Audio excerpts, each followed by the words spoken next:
Well, Baton Rouge's first season didn't go as planned, and that's okay because better days are ahead.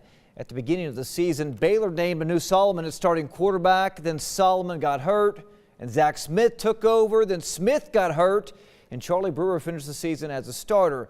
You know, when the season did end, Smith and Brewer were the only scholarship quarterbacks on the roster. But this morning, though, that list is now down to one.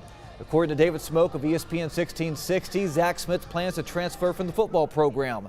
In 2 seasons, he passed for 2,997 yards and 21 touchdowns. His best game by far came against Oklahoma this past season when he threw for 463 yards and 4 touchdowns. Last year, he led Baylor to a win in the Cactus Bowl against Boise State. As of right now, Baylor does not have a quarterback committed in the 2018 recruiting class. Well, over in College Station, where 5 Aggies earned all SEC honors from Field Steel publications, safety Armani Watts, punter Shane Trabuca, and kickoff returner Christian Kirk were named to the first team. Kirk was also named to the second team as a wide receiver with linebacker Terrell Dotson. Texas A&M will take on Wake Forest in the Belk Bowl on Friday, December 29th. Well, former Baylor Bear Xavier Howard was named the AFC Defensive Player of the Week. Howard recorded 2 interceptions against Tom Brady and the Patriots on Monday Night Football. It's his second week in a row where he's had a pair of interceptions. Howard has played in all 13 games, recording 38 tackles, 4 interceptions, and 12 pass breakups. To basketball now, where the Lady Bears are off to an 8-1 start. They have 3 non-conference games left before they start Big 12 play against Texas Tech on New Year's Eve. This afternoon, they were back at home taking on the Cowgirls of McNeese State. Opening tip, Christy Wallace gets it over to the All-American Kalani Brown. Another big game for her, 17 points, 16 boards. Then Wallace finds Natalie Cho, 3 of her 17 on the afternoon. Later, it's Lauren Cox. The steal going coast to coast, but here's some bad news. She had to leave the game with a sprained ankle. X-rays were negative. She will not play at Nicholls State on Monday. However, Lady Bears were going to win 95-34.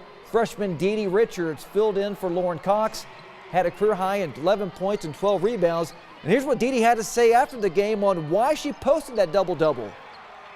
I kind of feel like I need to crash sports because I've been getting yelled at about not rebounding the past couple of games. Imagine that.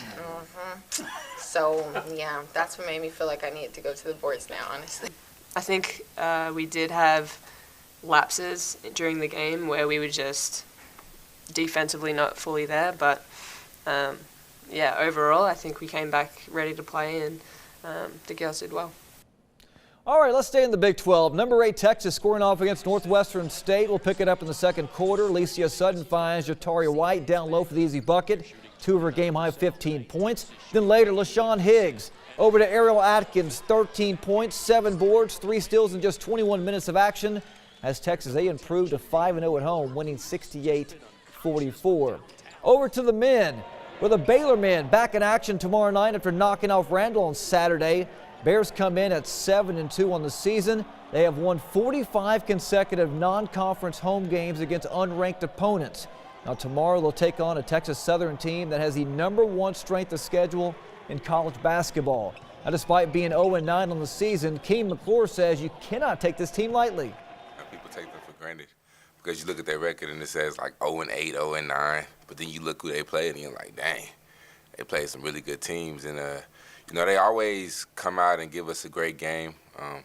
They always play teams close, and then, you know, at the end it might separate a little bit, but they're a really good team, and their coach does a great job of scheduling tough opponents.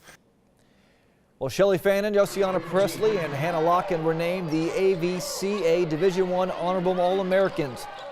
Baylor's 3 selections are the most for a single season in program history. Presley and Locken are the first Baylor freshmen to be selected. The Bears finished with a record of 24-7, recording back-to-back 20-win seasons for the first time since 1992-93. So congratulations to those girls. They're going to be unbelievable for the next 3 to 4 years to come. That's it for sports. We'll be right back after the break.